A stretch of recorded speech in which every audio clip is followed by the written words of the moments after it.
semua ibadah kita akan terasa hambar ketika kita tidak pandai mengistirahatkan hati kita. Sama dengan fisik yang sakit, kelelahan, nikmatnya mie ayam terasa hambar, nikmatnya nasi goreng terasa hambar, nikmatnya soto akan terasa hambar. Bukan karena sotonya, ayamnya, nasi gorengnya tidak enak, tapi karena lidahnya yang pahit ketika hatinya, ketika fisiknya itu sakit. Dan itulah yang kita khawatirkan. Kita terkadang peduli dengan fisik yang sakit, tapi tak peduli dengan hati yang sakit. Selamat datang di channel Langkah Iman Istiqomah. Jangan lupa like, komen, dan subscribe. Dan semoga kita semua mendapatkan ilmu yang bermanfaat. Amin. Seluruh saudara-saudaraku yang ada pada majelis Taman Surga kesempatan hari ini, yang tidak mampu saya sebutkan satu persatu tanpa mengurangi rasa takzim dan rasa hormat serta sayang saya semata-mata karena iman dan Allah. Kita pada kesempatan halal bihalal ini akan mencoba untuk menyampaikan dan menjelaskan satu materi yang kiranya bisa bermanfaat bagi saya khususnya sebagai penyampai materi dan semoga bermanfaat bagi semuanya. Kita akan menyampaikan sesungguhnya bahagia itu dalam kehidupan orang yang beriman itu bahagia itu sederhana. Bahagia orang yang beriman itu tidak ditandai dengan fasilitas dan bukan ditandai dengan segala material. Bahagia bagi orang yang beriman itu sederhana, yaitu adalah ketika seseorang itu dilapangkan hatinya oleh Allah. Maka ini adalah orang yang paling bahagia. Karena sesungguhnya kunci kebahagiaannya makhluk itu sebagaimana Allah sebutkan di dalam surat Al-Insyirah ayat yang pertama. Alam nashrah laka sadrak. Sesungguhnya bukankah kami yang melapangkan hatimu? Bukankah kami yang melapangkan jiwamu? Berarti orang yang telah dilapangkan hatinya oleh Allah dan orang yang telah dilapangkan jiwanya oleh Allah, maka pada dasarnya itu adalah orang yang bahagia. Karena kebahagiaan itu ditandai dengan kelapangan hati. Berapa banyak orang yang mendapatkan materi dan finansial yang banyak tetapi hatinya sempit, berakhir dengan tali digantungan ketika mati bunuh diri. Berapa banyak orang yang mereka terkenal tetapi jiwanya juga sempit, suram, sampai akhirnya dia mengakhiri hidupnya dengan cara yang tragis. Karena sesungguhnya bukan merek mobil, bukan merek tas, bukan merek handphone yang menjadikan kita tersenyum bahagia pada hati kita, tetapi sesungguhnya kebahagiaan itu adalah ketika ada manusia yang Allah pilih, ada seorang hamba yang Allah pilih, dengan kebahagiaan, dan kebahagiaan itu adalah dengan kelapangan hatinya dan kelapangan jiwanya. Bisa jadi dia orang kaya, bisa jadi dia orang biasa. Tapi yang jelas bahagia tidak tampak pada materi dan finansialnya, tetapi kebahagiaan itu nampak pada kelapangan hatinya ketika dia dilapangkan jiwanya oleh Allah Subhanahu wa Ta'ala. Maka ketika kita sudah memahami bahagia itu sederhana, yaitu adalah ketika hati kita dilapangkan oleh Allah, bahagia itu identik ketika hati kita sehat. Allah tidak mungkin menjadikan hati seseorang itu dalam kondisi bahagia kecuali hatinya itu sehat. Karena orang yang hatinya sehat itu menjadi sebab primer bagaimana hatinya itu dilapangkan oleh Allah. Bagaimana hati akan dilapangkan kalau hati itu tidak sehat. Makanya kalau kita bertanya, sebab Allah melapangkan hati manusia itu apa yang harus kita lakukan, apa yang harus kita kerjakan, yaitu adalah memastikan hati kita itu sehat. Kalau hati kita tidak sehat, maka tidak ada sebab yang menjadikan Allah melapangkan hati kita. Kalau hati kita itu adalah hati yang sakit, makanya ketika hatinya itu sehat, maka hati yang sehat itu merupakan sebab Allah menurunkan sebuah perkara ketika melapangkan hati manusia. Hati manusia itu lapang ketika hati itu adalah sehat. Makanya sampai-sampai para ulama lalu kemudian mengibaratkan hati yang sehat itu selayak jasad dan fisik yang sehat. Makanya kalau kita mendapati sesungguhnya hati itu diserupakan dengan fisik, berarti fisik itu kalau sehat, maka kenikmatan-kenikmatan makanan dan minuman akan mudah dicicipi dan dirasakan. Coba kita perhatikan kalau ada orang ketika fisiknya itu sehat, jasadnya itu sehat, maka yang terasa pada kenikmatan ketika fisiknya dan jasadnya itu sehat itu apa? Dia mampu mencicipi ketoprak, dia mampu mencicipi gado-gado, dia mampu mencicipi bubur ayam dengan kondisi yang lezat. Karena fisiknya itu adalah sehat. Karena fisik yang sehat itu, tanda bahagianya fisik yang sehat itu mampu mencicipi makanan dan minuman dengan lezat. Ternyata sama, para ulama kemudian mengatakan sesungguhnya hati yang sehat itu sama dengan fisik yang sehat. Kalau fisik yang sehat itu mampu merasakan kenikmatan pada makanan dan minuman, para ulama lalu menyebutkan hati yang sehat pun sebenarnya menjadi sebab kita mampu merasakan kenikmatan-kenikmatan dalam ibadah, kenikmatan dalam hidup, kenikmatan ketika kita menghambakan diri kepada Allah, itu disebabkan ketika kita memiliki hati yang sehat. Karena hati yang sehat itu persis sebagaimana fisik yang sehat. Sholat akan terasa nikmat, tapi tidak semua orang, khusus bagi mereka yang hatinya sehat. Puasa akan terasa nikmat, tapi tidak setiap orang bagi mereka yang hatinya sehat. Tahajud akan terasa nikmat, tapi tidak setiap orang, tapi khusus bagi mereka yang hatinya sehat. Sama dengan fisik yang sehat. Ketoprak itu akan lezat bagi mereka yang fisiknya sehat. Bakso itu akan terasa nikmat ketika fisik kita sehat. Mie ayam itu akan terasa nikmat bagi fisik kita yang sehat. Karena sesungguhnya ketika fisik kita itu sehat, semua kenikmatan makanan dan minuman kita rasakan persis sebagaimana itu pula yang kita rasakan ketika hati kita sehat. Hati yang sehat itu menjadi hati yang mereka itu mampu merasakan dan mencicipi semua kenikmatan dalam hidup. Ketika dia tawadhu, dia merasa nikmat. Ketika dia menahan diri untuk tidak menghujat orang, dia merasakan nikmat. Semua perkara-perkara dalam hidup yang dia jalani akan terasa nikmat karena dia mendapati hati yang sehat persis sebagaimana fisik yang sehat. Makanya itulah yang menjadikan kita akhirnya berusaha betul bagaimana setiap orang itu menjaga supaya hatinya itu sehat. Karena hati yang sehat itulah sumber kebahagiaan kita.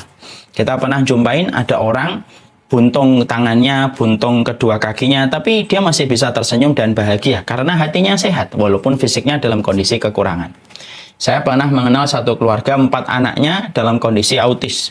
Sampai-sampai keluarganya di dalam rumah itu tidak ada perabotan yang ditaruh di tengah ruangan. Karena perabotan disimpan di lemari-lemari yang dikunci dengan gembok. Kenapa? Karena 4 anaknya dalam kondisi hiperaktif ketika dalam kondisi tantrum. Tapi ibunya dalam kondisi tetap bahagia walaupun mendapati 4 anaknya dilahirkan dan ditakdirkan dalam kondisi autis. Kenapa? Banyak orang yang ujiannya berat tapi terasa mereka itu tetap bahagia. Senyuman masih tersimpul di wajah mereka dan mereka ringan menjalani kehidupan ini karena hati mereka yang sehat. Hati yang sehat itulah hati yang mampu merasakan dan mencicipi semua kenikmatan dalam hidup persis sebagaimana fisik dan jasad yang sehat itu yang mudah merasakan mencicipi semua kenikmatan makanan dan minuman. Makanya yang kita khawatirkan bukan hanya zina, yang kita khawatirkan bukan hanya khamr, yang kita khawatirkan bukan hanya judi, tapi yang kita khawatirkan itu kalau kita mendapatkan musibah yang tidak terasa. Musibah yang terasa banyak, musibah yang terasa meletusnya gunung, musibah yang terasa banjir bandang, musibah yang terasa yaitu tanah longsor. Tapi yang kita khawatirkan itu adalah musibah yang tidak terasa. Apa musibah yang tidak terasa? Musibah yang tidak terasa itu tidak sebagaimana letusan gunung, tidak sebagaimana luapan air banjir bandang. Tapi termasuk salah satu musibah yang tidak terasa, orang itu memiliki hati yang sakit dan dia tidak merasa ketika hatinya itu sakit, dia tidak akan pernah merasakan kenikmatan pada hidupnya. Akhirnya orang kalau sudah tidak merasakan kenikmatan pada hidupnya, apa yang terjadi? Sholatnya tidak terasa, kemudian tahajudnya tidak terasa, penghambaannya pun tidak terasa. Karena apa? Hati yang sehat itu menjadikan hambar semua kehidupan ini. Walaupun dia memiliki barang-barang branded, walaupun dia memiliki barang yang mahal, maka itu hanyalah tampilan di luar. Tetapi tampilan pada hatinya, dia akan merasa kesedihan di balik semua tampilan glamor yang dia miliki. Karena apa? Karena musibah itu cukuplah ketika seseorang itu diberikan di dalam hatinya itu hati yang sakit. Nah inilah yang kita khawatirkan. Kadang-kadang kita mencela orang yang berzina, kadang-kadang kita mencela orang yang membuka aurat, kadang-kadang kita mencela orang yang minum khamar, tapi tanpa kita sadari ketika kita mencela itu, kita pun mendapatkan musibah. Hati kita yang sakit, hati yang sakit itu menjadikan kebahagiaan itu jauh. Persis sebagaimana fisik yang sakit. Kalau fisik sudah sakit, mobil semahal apapun tidak terasa nikmat. Kalau fisik sudah sakit, rumah semewah apapun terasa tidak ada harganya. Kenapa? Karena sesungguhnya fisik yang sehat itu menghambarkan semua fasilitas yang kita miliki sama. Hati yang sakit itu menghambarkan semua perkara dalam kehidupan kita menjadi manusia. Akhirnya kita tidak tahu apa yang harus dilakukan ketika hati kita dalam kondisi hati yang sakit. Masya Allah, na'udzubillah min dzalik. Musibah yang tidak terasa itu bukan letupan gunung, bukan pula banjir bandang, bukan pula tanah longsor. Tapi musibah yang besar itu adalah ketika hati kita diberikan hati yang sakit, sampai akhirnya tidak terasa kenikmatan dalam hidup.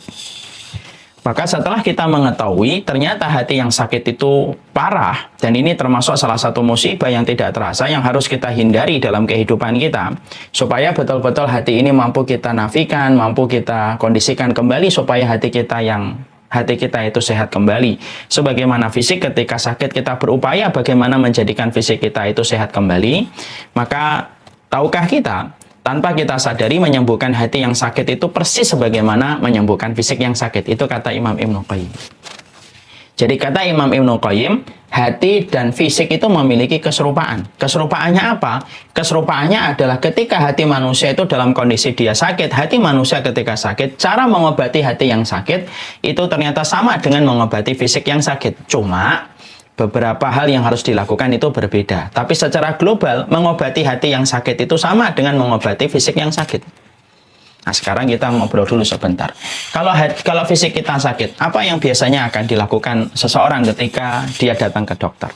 Orang misalkan ketika dia terdiagnosa kena tipes. Datanglah dia ke dokter ketika badannya panas, perutnya mual, tidak bisa makan, semua terasa pahit. Walaupun itu manis sekalipun, es teh yang manis 3 sendok gula pun di dalam 1 gelas pun akan terasa pahit bagi orang yang sedang sakit tipes. Ketika dia datang ke dokter, minimal dokter itu akan memberikan 3 langkah kepada orang ketika dalam kondisi dia itu sakit. Apa yang dilakukan dokter ketika orang terdiagnosa dengan sakit tipes? Pertama, sang dokter akan memberikan wejangan. Pertama kali adalah bagaimana dia harus beristirahat. Kan? Beristirahat. Bapak harus istirahat minimal 7 hari, minimal 10 hari, karena ini tipes, ini sudah 3 kali kambuh. Bapak harus 3 hari ketika beristirahat. Setelah kemudian memberikan wejangan untuk beristirahat, maka sang dokter kemudian yang kedua, Bapak harus meninggalkan pantangan, karena Bapak penyakitnya tipes, maka Bapak tidak boleh makan pedas, tidak boleh makan masam. Ya, tolong jangan terlalu banyak pikiran. Pedas, masam, banyak pikiran dihilangkan dulu. Ini pantangannya, Pak. Kalau Bapak banyak istirahat tetapi Bapak masih makan pedas, maka kemungkinan besar tipesnya tidak akan sembuh dan bisa berakibat fatal. Baru setelah itu langkah yang ketiga yang dilakukan dokter apa? Yang dilakukan dokter setelah itu adalah ngebom penyakitnya dengan suntik. Ini suntik atau minum pil, minum obat. Itulah yang dilakukan dokter kalau mengobati fisik yang sakit. Ya, sakit tipes, sakit DB dan lain sebagainya, maka pengobatannya dengan 3 perkara itu. Sekarang ternyata Imam Ibnu Qayyim itu menyampaikan kepada kita pengobatan hati yang sakit itu ternyata mirip dengan pengobatan fisik yang sakit. Makanya kemudian akhirnya kita mendapati menyembuhkan hati itu selayak menyembuhkan fisik yang sakit. Itulah yang disampaikan oleh Imam Ibnu Qayyim. Sekarang setelah kita mengetahui apa yang kemudian dilakukan oleh dokter ketika menyembuhkan fisik yang sakit, maka sesungguhnya pun sama. Kalau seseorang itu dalam kondisi dia itu hatinya sakit, dan hati yang sakit ini indikatornya apa, Ustadz? Hati yang sakit itu indikatornya adalah ketika semua ibadah tidak terasa nikmat. Sholat berjamaah tidak terasa nikmat, sedekah terasa berat, tahajud susah bangun. Lalu mendatangi majelis ilmu terasa berat. Kalau kita sudah mendiagnosa pada diri kita, ada tanda-tanda hati kita sakit. Karena semua ibadah yang Allah syariatkan pada kehidupan kita tidak ada nikmatnya sama sekali. Maka kemudian sudah fix dan confirm berarti hati kita sakit. Nah, dan lebih baik kita mendiagnosa diri kita, tidak usah mendiagnosa orang. Jadi saya ulang lagi. Kapan orang itu mulai merasa kalau hatinya sakit? Yaitu adalah ketika sholat di masjid berat, ketika dzikir betul sulit, ketika malam tidak pernah bangun, ketika membaca Al-Quran begitu berat dan begitu sukar. Ketika semua ketaatan itu terasa membuat sulit kehidupan, berarti hati kita sakit. Kalau kita sudah merasa hati kita sakit, berarti kita harus mengobatinya. Dan orang yang merasa hatinya sakit jauh lebih baik daripada orang yang merasa hatinya baik. Nah, itu tidak baik itu. Justru orang yang merasa hatinya itu baik itu justru hatinya mungkin sakit. Tapi orang kalau merasa hatinya sakit, nah itu justru tanda kebaikan, karena ketika dia merasa hatinya sakit, dia akan berupaya mengobati hatinya yang sakit. Nah, mengobati hati yang sakit itu apa yang harus kita lakukan? Ya, sama dengan dokter ketika tadi memberikan memberikan proses mengobati orang yang sakit tipes. Maka sesungguhnya para ulama-ulama kemudian menyampaikan sesungguhnya yang harus dilakukan ketika seseorang itu sudah fix dan confirm, ketika dia mendiagnosa dirinya, lalu dia merasa bahwasanya dirinya itu ada penyakitnya, maka yang harus dilakukan adalah 3 tahapan. 3 tahapan ini harus dilakukan. Umarmid dilakukan ustadz, bukan ustadz, guru, bukan guru. Maka sesungguhnya dia harus melakukan 3 perkara supaya hatinya kembali sehat. Sebagaimana fisik yang sehat akan menikmati makanan, hati yang sehat akan menikmati kenikmatan ibadah menuju kepada kematian sebelum dikumpulkan kepada mahsyar. Apa yang pertama yang harus dilakukan? Yang pertama adalah mengistirahatkan hati. Tentunya mengistirahatkan hati tidak sama dengan mengistirahatkan fisik. Dokter itu kalau mendapati orang tipes, selalu dokter itu mengatakan istirahat. Kalau pasiennya bangkang, bantah, Saya nggak mau istirahat dokter. Nah, dokter akan berkata gampang, ya sudah, mau mati atau mau sehat? Kalau mau sehat, istirahat dulu. Mengistirahatkan fisik itu di mana? Kalau mengistirahatkan fisik itu di tempat tidur, pergi ke tempat rekreasi, tidak usah mikir beban pekerjaan, tidak usah banyak terlibat interaksi. Nah, itu yang biasanya dilakukan kalau mengistirahatkan fisik. Kalau kita kena tipes, dokter kalau ditanya, dok, saya harus istirahat, istirahatnya di mana? Udah banyak tidur yang cukup, minum yang cukup. Kalau bisa mungkin tidak usah pergi kemana-mana. Biasanya dokter akan menyampaikan begitu. Karena fisik istirahatnya di tempat tidur. Fisik istirahatnya tidak membawa beban pekerjaan. Fisik tempat istirahatnya ketika dia berada di tempat-tempat rekreasi dan tempat-tempat liburan. Tujuan-tujuan liburan. Beda kalau itu fisik. Kalau hati harus diistirahatkan. Cuma mengistirahatkan hati tidak sama dengan mengistirahatkan fisik. Kalau mengistirahatkan fisik itu di atas tempat tidur, bertemankan dengan bantal dan guling, tidur harus cukup, itu fisik. Sekarang ketika kita mengistirahatkan hati itu setidaknya ada 4 tempat yang disampaikan oleh para ulama ketika mereka memberikan penjelasan untuk kita semuanya. Kalau kamu pingin untuk mengistirahatkan hati, istirahatnya hati itu dalam 4 tempat. Siapa yang hatinya sering mengunjungi 4 tempat ini berarti hatinya cukup istirahat. Fisik kalau kelelahan itu mudah sakit, Pak. Hati itu kalau kelelahan juga mudah sakit. Dan maaf ya, organ tubuh yang paling capek itu organ hati. Kenapa? Karena dia paling banyak merespon apa yang dia pandang dan apa yang dia pikirkan sebelum yang lain merespon. Itu hati. Jangan kita kira yang paling capek itu tangan. Jangan kita kira yang paling capek itu kaki. Betul, kaki dan tangan pegel. Tapi yang paling capek itu sebenarnya hati. Kenapa? Kalau kita ngelihat sesuatu, sebelum tangan kita berbuat dan kaki kita berbuat, yang sudah memproses apa yang kita lihat itu hati. Suka, tidak suka, benci, tidak benci, itu hati dulu. Mendengar sesuatu, yang merespon pertama kali itu hati. Makanya organ tubuh yang paling cepat capek, organ tubuh yang paling cepat letih itu hati kita. Ketika kita memahami bahwasanya yang paling capek, paling letih dalam kondisi hati kita itu adalah hati kita, maka kita butuh tempat istirahat. Tempat istirahatnya hati bukan di atas bantal, bukan di atas kasur. Tempat istirahatnya hati bukan di tempat-tempat hiburan.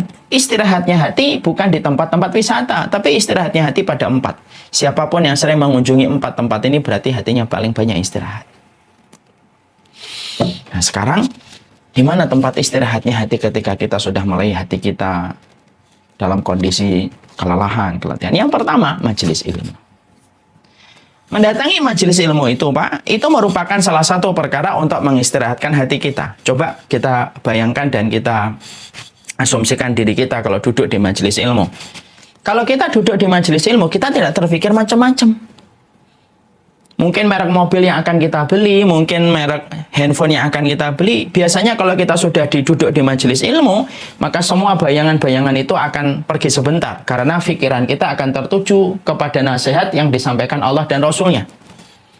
Dan ketika kita duduk semacam ini, yang kita pikirkan itu adalah kondisi hati kita. Makanya berapa banyak orang yang di majelis ilmu yang asalnya tidak mampu meneteskan air mata, dia meneteskan air mata. Berapa banyak orang yang duduk di majelis ilmu akhirnya menyadari kesalahannya sebagai istri, pulang dari majelis ilmu dia minta maaf kepada suaminya. Dan berapa banyak orang yang duduk di majelis ilmu ketika pulang dia minta maaf kepada istrinya. Dan berapa banyak orang yang duduk di majelis ilmu akhirnya dia itu minta maaf kepada ibu dan bapaknya. Kenapa? Karena sejatinya dan hakikatnya disitulah kita paham. Istirahatnya hati itu di majelis ilmu. Pernah nggak orang duduk di majelis ilmu mikir sesuatu yang seronok, mesum? Tidak ada. Tidak ada. Pernah ada orang yang duduk di majelis ilmu kemudian dia bayangin istana yang pengen dia bangun? Tidak ada. Dan berapa banyak orang yang duduk di majelis ilmu yang asalnya dia berada di dalam sebuah hal tamak kepada sesuatu, duduknya dia di majelis ilmu, ketamakan itu luruh bersama dengan kata-kata yang dia dengarkan nasihatnya Allah dan Rasulnya. Nah, itulah yang menjadikan kita harus mengerti. Kebaikan hidup manusia itu tergantung erat dengan proses terikatnya dia kepada taman surga, yaitu adalah majelis ilmu.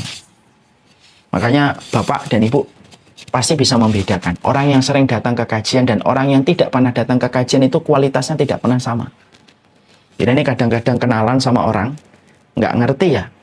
Tapi beda aja kalau saya merasakan. Orang ini sering datang ke kajian, orang ini mungkin jarang ke kajian. Bukan bermaksud kita merendahkan, enggak. Tapi atmosfer yang kita temukan itu berbeda, Bang. Makanya sampai Allah berfirman, "Qul hal yastawil ladzina ya'lamuna wal ladzina la ya'lamun?" Apakah sama orang yang tahu dengan orang yang tidak tahu? Tidak benar sama. Makanya sampai kemudian karena Allah tahu bahwasanya taman ilmu itu berisi dengan kebaikan, sampai Allah menyuruh Nabi Muhammad untuk menamakan majelis ilmu taman surga.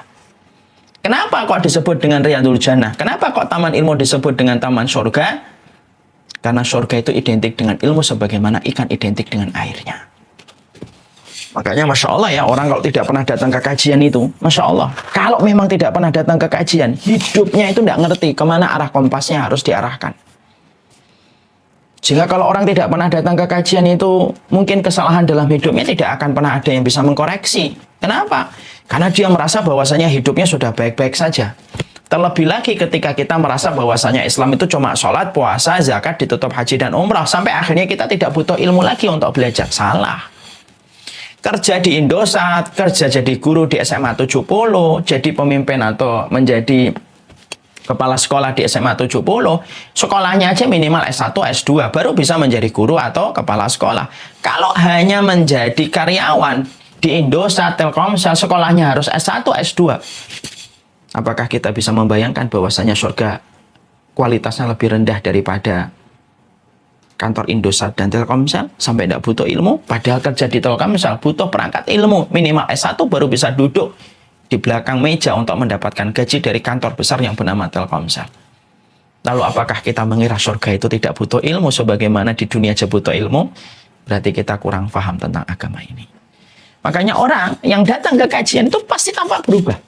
Berapa banyak istri yang dia bersyukur ketika suaminya datang ke kajian? Berapa banyak seorang suami yang senang sujud syukur ketika mendapati istrinya datang ke kajian? Kenapa? Ada perubahan-perubahan yang nampak kepada mereka ketika datang ke kajian. Selama niatnya benar, selama prosesnya benar, orang yang datang ke kajian itu akan dilunakkan hatinya oleh Allah, karena pada majelis ilmu itu merupakan taman surga. Itu tempat mengistirahatkan hati. Makanya kalau sudah duduk kajian tek gitu, dengerin gitu, hati kita itu istirahat sebenarnya. Yang asalnya merespon postingan fulan, asalnya merespon postingan fulan, asalnya merespon postingan iklan ini, merespon postingan iklan ini. Kalau sudah duduk di kajian, pada saat itulah hatinya langsung istirahat. Makanya kualitas orang yang datang ke kajian, kalau niatnya benar. Saya tidak mengatakan semua yang datang ke kajian langsung baik, enggak. Saya pastikan bahwasanya orang yang datang ke kajian, kalau niatnya benar, prosesnya benar, tidak fanatik buta, majelis ilmu merupakan tempat surganya hati untuk istirahat. Makanya inilah yang menjadikan akhirnya kita memahami di dalam agama majelis ilmu itu menjadi obat dari istirahatnya hati. Obat istirahatnya hati adalah di majelis ilmu. Ya. Makanya kepala sekolah yang sering datang ke kajian beda dengan kepala sekolah yang tidak pernah datang ke kajian. Ada sebuah kantor, Pak, Ibu, tidak mau saya sebutkan lah. Ketika dia berganti direksinya, dan akhirnya direksinya ini adalah orang yang sering ngaji, kebijaksanaan yang dipakai itu Masya Allah luar biasa dampaknya kepada para karyawan ketika dipimpin sama orang yang sering datang ke kajian.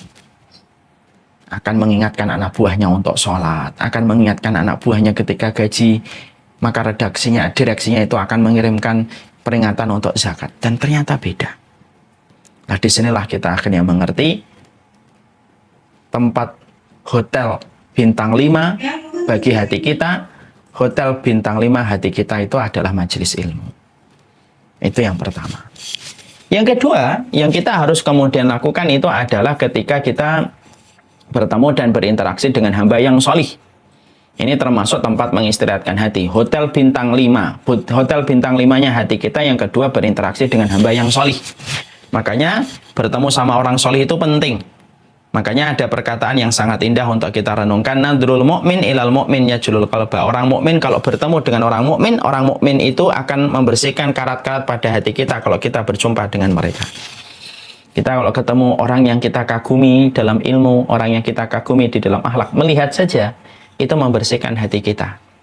Makanya keluarga muslim itu harus selalu memiliki sebuah aktiviti, sebuah kegiatan. Bagaimana dia itu mendatangi orang-orang solih dari guru-guru mereka, orang-orang yang mereka kagumi. Karena duduknya kita di karena duduknya kita di kamar tamu mereka, lalu berbicara dengan mereka, itu langsung bisa membersihkan karat-karat di dalam hati kita.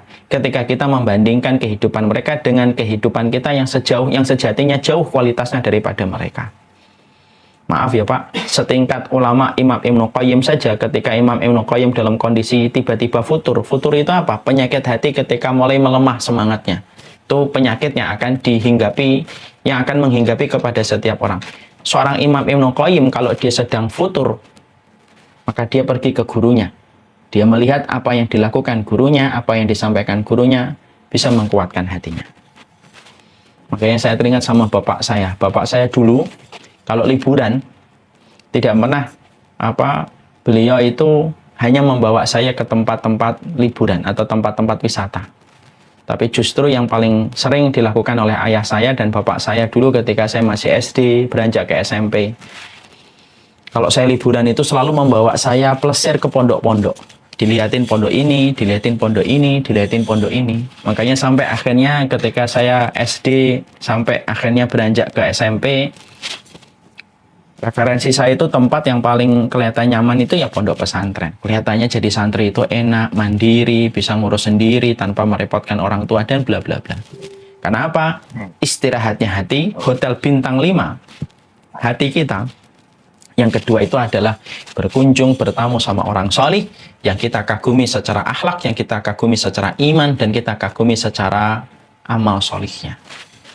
Nah, sekarang kita tadaburi, kita bandingkan dengan kita. Kita ini suka sungkan, malu sama ustadz. Sungkan itu yang sebenarnya juga tidak pada tempatnya. Kita tidak pernah mendekat kepada ustadz. Kita tidak pernah mendekat sama orang solih. Anak kita tidak pernah kenal dengan anaknya orang yang solih. Akhirnya apa? Akhirnya kita tidak pernah membandingkan hidup kita kecuali dengan orang yang kualitasnya jauh di bawah kita. Seakan-akan dengan itu kita merasa pasti sudah lebih baik. Padahal kalau kita mau sedikit effort dan sedikit usaha mendatangi orang solih, disitulah kita akan ngerti betapa kecilnya kita dibandingkan kualitas hidup orang solih, di mana mereka mendapatkan tumpukan-tumpukan ujian tetapi mereka mampu melewati ujian itu. Karena apa? Hotel bintang 5-nya hati itu bukan hanya majelis ilmu. Hotel bintang 5 bagi hati kita adalah banyak bertemu sama orang solih. Makanya perhatikan kisah tentang pembunuh 100 nyawa. Ketika disuruh tobat, suruh ninggalkan kampung Durjana menuju ke kampung orang yang solih. Kenapa disuruh kumpul sama orang yang solih? Karena orang yang solih itu adalah teman yang terbaik ketika hidup dan teman terbaik pula ketika mati. Makanya para ulama terdahulu, salah satunya Imam Qurtubi itu sampai mengatakan, sampai ketika engkau hidup, dekatlah bertetangga dengan orang yang solih. Sampai engkau ketika meninggal dunia, pilihlah kuburan di mana banyak orang solih yang dikuburkan di tempat itu. Nah, itu menunjukkan kepada kita bahwasanya Masya Allah, istirahatnya hati kita yang kedua itu adalah bertemunya kita dengan orang solih. Kita ini kan banyak orang solih itu bertebaran di mana-mana. Rumah kita kadang-kadang jauh dari orang solih yang kita bisa ambil bagaimana sikap hidupnya sehari-hari. Maka beruntung kalau di antara kita ada yang dekat dengan orang solih, di mana sikap hidupnya mampu dia lihat langsung dari orang yang solih itu untuk membersihkan hatinya. Itu yang kedua. Yang ketiga, tempat istirahatnya hati, hotel bintang 5 hati yang ketiga itu adalah mengingat kematian. Karena mengingat kematian, melihat orang yang sakaratul maut itu pasti lahir kebaikan dan atmosfer hati kita langsung istirahat dari penatnya dunia. Orang yang baru memandikan mayit, kalau hatinya masih bersih, semua keinginan dunianya itu tiba-tiba langsung redup dan sementara waktu bisa hilang. Makanya saya pernah membaca ada salah satu orang yang hijrah ditanya, kenapa alasan kamu hijrah? Karena saya pernah memandikan mayit, langsung teringat diri saya nanti kalau dimandikan. Masya Allah. Hasan al-Basri, salah satu ulama yang sangat masyhur, itu beliau itu berkata dan dinukil oleh Imam Al-Qurtubi dalam kitabnya.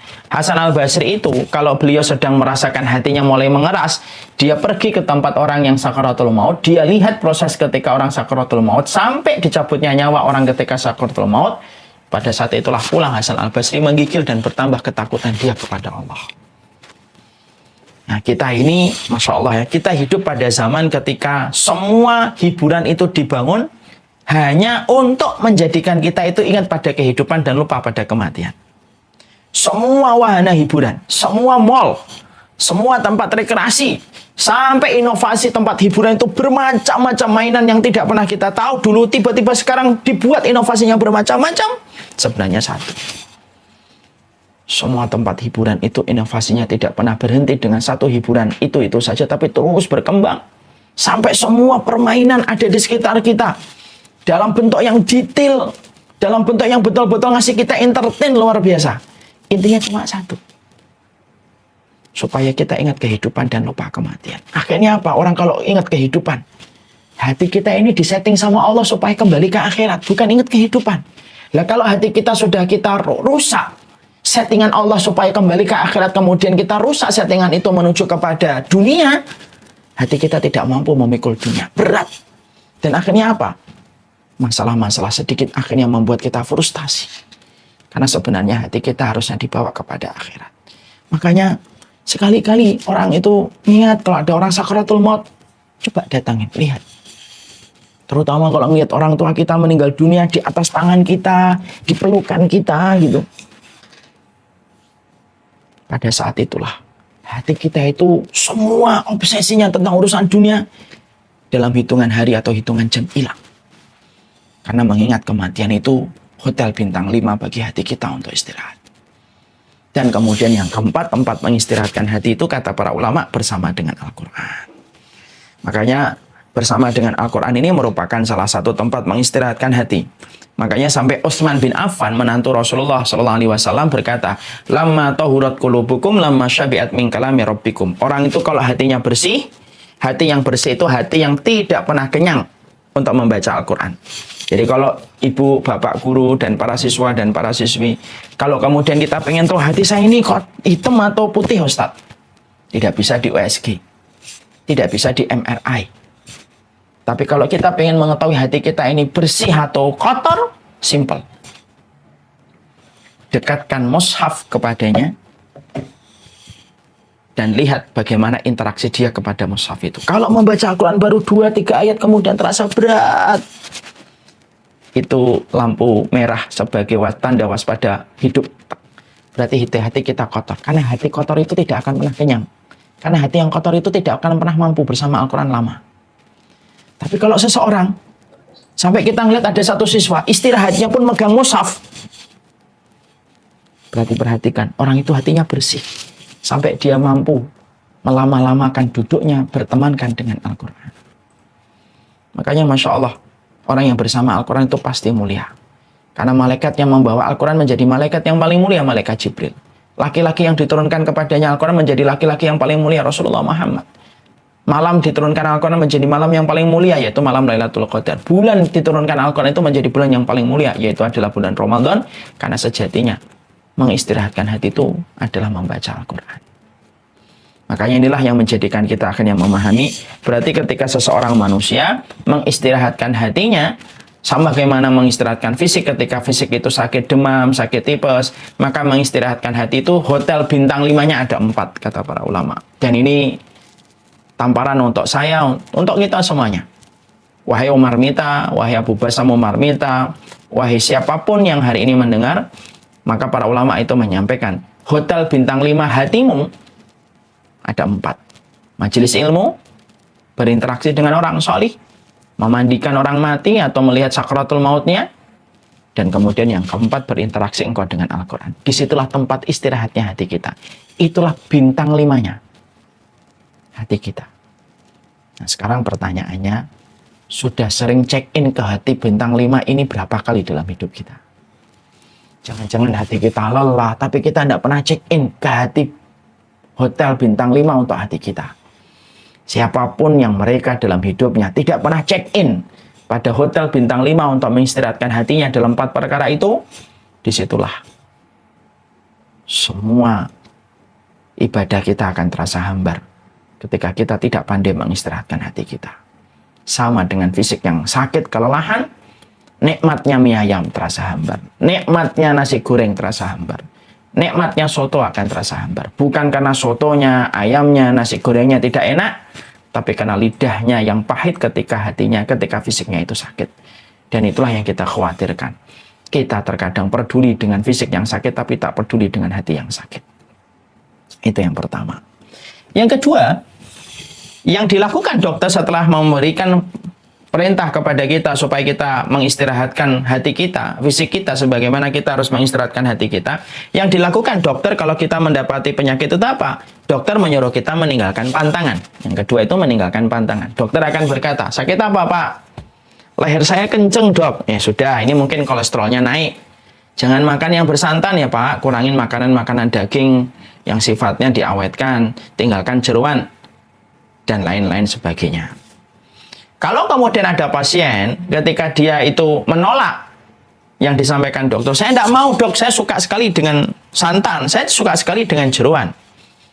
Maka sang dokter berkata, Pak, kamu itu nggak akan sembuh Pak. Kalau kamu banyak istirahat, tapi kamu tidak meninggalkan pantangan. Istirahat itu disambung yang kedua, tinggalin pantangannya Pak. Sudah tahu kolesterolnya naik, ya jangan makan santan. Sudah tahu kolesterolnya naik itu jangan makan jeroan. Sama. Yang kedua ini kalau kita tarik pada pengobatan hati pun sama. Kalau yang pertama mengistirahatkan hati pada hotel bintang 5, pada 4 tempat yang tadi kita sebutkan, sekarang yang kedua, mengistirahatkan hati cukup? Tidak cukup.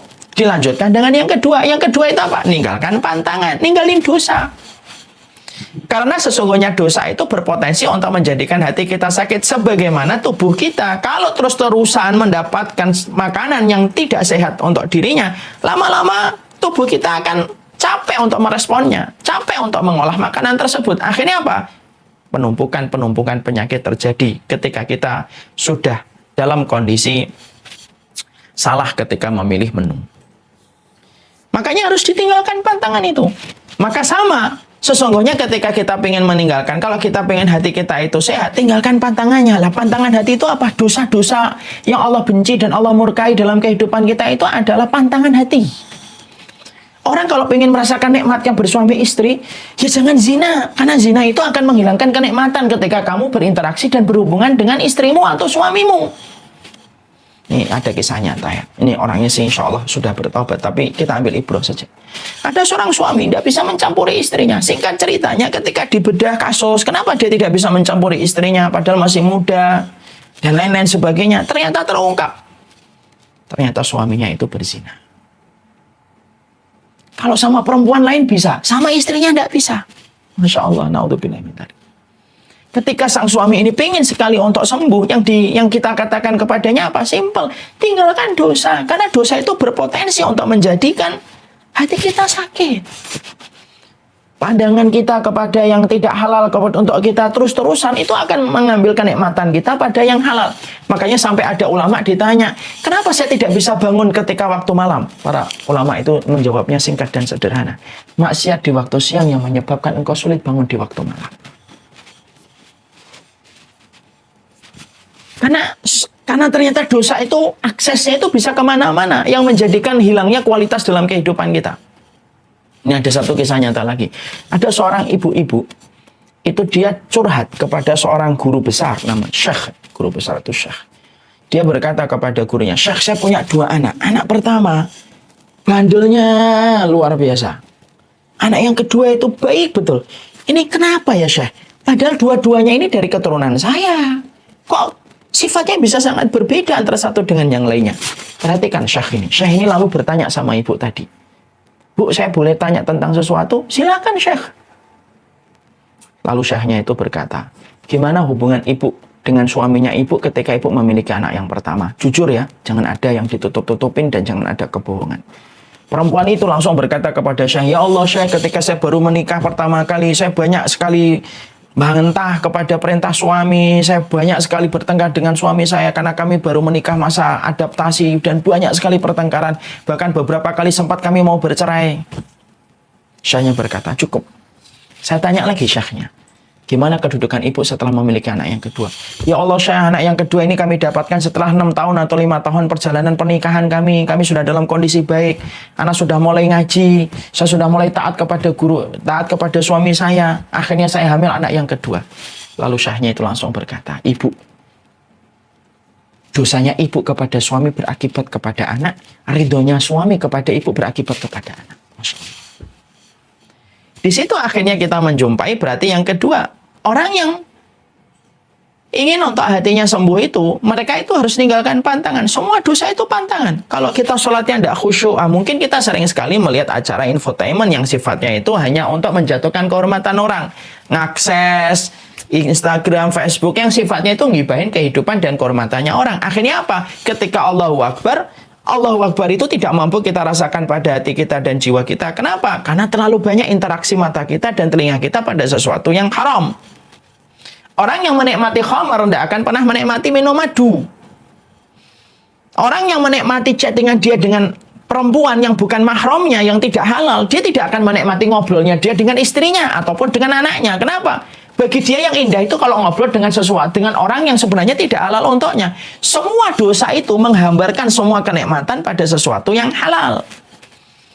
Makanya kalau semakin banyak kita ngerasain kok semakin nggak nikmat ya hidup saya. Padahal saya bisa membeli barang branded, saya bisa membeli barang bermerek, saya bisa membeli apapun yang saya mau. Tapi kenapa kok hati saya semakin sempit? Simple dan sederhana. Kemaksiatan itu menggerus kenikmatan pada ketaatan dan ibadah kita. Jadi jangan tertipu dengan pandangan fisik yang kita lihat kepada seseorang ketika bermaksiat dia ketawa-ketawa. Sekarang orang depresi itu banyak yang ketawa. Kenapa? Depresi sekarang tidak punya pola wajah dan ekspresi mimik. Itu kata para psikolog. Bisa jadi orangnya ketawa, tapi yang jelas kita yakin, kalau kita ketawa pada kemaksiatan, ada harga yang harus dibayar. Kenikmatan yang halal akan menyingkir bersama dengan datangnya kenikmatan pada yang halal. Maaf ya, orang yang masih suka dengar musik terus-terusan gitu, Quran susah dia nikmatin. Orang yang suka dengerin majelis ghibah nggak akan nikmati ya dia duduk di majelis ilmu. Dan itu yang kedua. Kemudian yang terakhir, dokter akan kemudian setelah dokter itu menyarankan kita untuk istirahat, menyarankan kita meninggalkan pantangan. Apa yang dilakukan dokter kalau mengobati fisik kita yang sakit? Dokter itu yang ketiga ngebom penyakitnya. Ngebom itu ada dua, suntik atau dengan pil, obat. Sama hati kita kalau sakit itu yang ketiga, yaitu adalah bagaimana kita menuntaskannya, yaitu dengan tobat. Tobat itu kayak suntikan. Tobat itu sebagaimana obat dengan kadar-kadar yang telah ditentukan untuk menyembuhkan.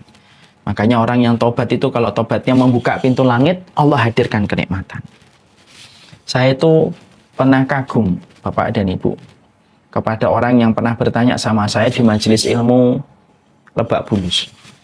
Saya menyampaikan materi, pertanyaan dikumpulkan dalam bentuk kertas. Ada salah satu pertanyaan itu yang sampai ke meja saya ketika saya akan menjawab, membuat saya tertegun. Dan saya harus berhenti beberapa menit ketika meresapi kertas tersebut. Apa yang saya dapati dalam kertas tersebut itu? Yang saya dapati dalam kertas itu adalah ada seseorang yang bertanya, Ustadz, saya dulu pengedar narkoba, saya juga pernah membunuh, saya berzina sudah tidak terhitung, saya pernah menampar orang tua saya. Semua hukuman sudah saya jalani, dan saya sekarang pengen kembali sama Allah. Yang sering terjadi ketika saya kembali sama Allah ini, Ustadz, saya kalau mendengarkan majelis ilmu baru sebentar menetes air mata saya. Saya baru sholat, baru 1 rakaat, 2 rakaat, saya nangis ketakutan ketika saya nanti diadab oleh Allah. Apakah tangisan saya ini wajar tidak, Ustadz? Masya Allah. Saya itu mendapati itu langsung tertegun saya. Kenapa saya tertegun?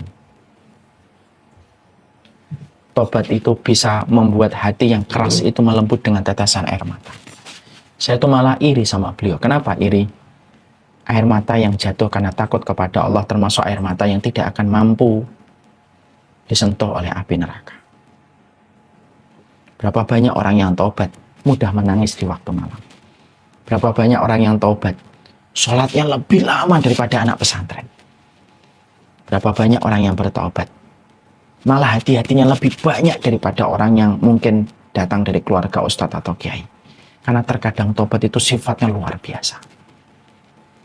Makanya kalau kita pengen taubat, ingat kepada dosa besar, ambil air wudhu, sholat 2 rakaat, sholat taubat. Setelah itu susul dengan banyak bersedekah. Rata-rata para sahabat dulu kalau mereka itu taubat kepada Allah, mereka banyak bersedekah.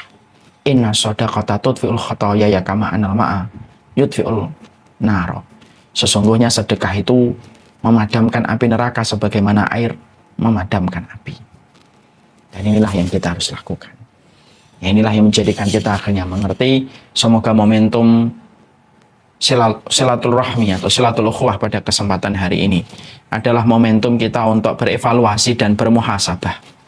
Karena bulan Syawal, bulan Dzulqa'dah itu bulan yang paling tepat kita untuk mengevaluasi diri kita. Tidak perlu kita mengevaluasi orang lain, tapi mengevaluasi diri kita. Apakah saya ini hatinya sehat ataukah hatinya itu sakit? Mengakui hati yang sakit itu jauh lebih mulia daripada mengakui hati kita baik. Dan kalau kita mengakui bahwasanya hati kita sakit, mengobati hati yang sakit itu persis sebagaimana dokter ketika mengobati fisik yang sakit. Satu, istirahatkan hati kita.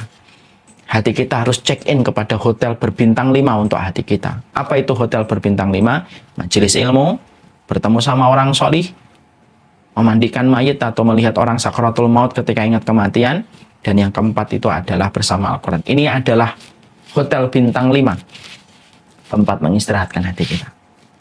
Yang kedua, tinggalkan pantangan. Dosa-dosa apa yang kita lakukan dan hanya kita yang tahu, karena kita adalah orang yang selalu menyembunyikan dosa dan kemaksiatan kita. Pastikan kita tinggalkan dosa itu, karena dosa itulah yang menghambarkan nikmat pada ibadah kita. Dan yang terakhir, pastikan kita menuntaskan seluruh penyakit kita dengan tobat, karena tobat itu selayak suntikan pada fisik yang sakit. Tobat itu selayak obat pil pada hati yang sakit. Dan disitulah kita akan mendapatkan keberkahan dalam setiap urusan kita. Semoga yang menyampaikan adalah orang yang paling mampu untuk menjaga hatinya dan menyembuhkan hatinya. Dan semoga Bapak dan Ibu guru dan semua alumni dan para siswa yang hadir pada kesempatan hari ini, jadilah guru dengan hati yang selalu terjaga dari penyakitnya. Jadilah murid yang selalu menjaga hatinya dari segala macam penyakitnya. Kalau gurunya sudah terjaga hatinya dari penyakit, maka kesolihan guru dan kesolihan seorang ibu guru itulah yang akan membentuk generasi yang tidak akan bisa dibentuk kecuali adalah orang solih yang membentuknya. Kalau seorang siswa hatinya sudah terjaga, setiap ilmu apapun yang akan dia pelajari itu berkah. Walaupun itu fisika, walaupun itu kimia, maka itu akan menjadi berkah karena dipelajari sama orang yang dekat dengan Allah. Semoga kita termasuk orang yang mampu menjaga investasi terbesar pada kehidupan kita. Investasi itu bukan mobil, investasi itu bukan merek handphone kita, tapi investasi terbaik pada kehidupan kita adalah hati kita. Allah alam bisawab, ini yang dapat saya sampaikan dalam pertemuan hari ini. Semoga Allah selalu menjaga hati kita. Allahumma ati nafsi taqwaha wa zakkiha anta khairu man zakkaha anta maulana anta maulaha wa anta khairu waliyuha wa maulaha. Allah alam bisawab. Saya serahkan kembali kepada Mas Fadil.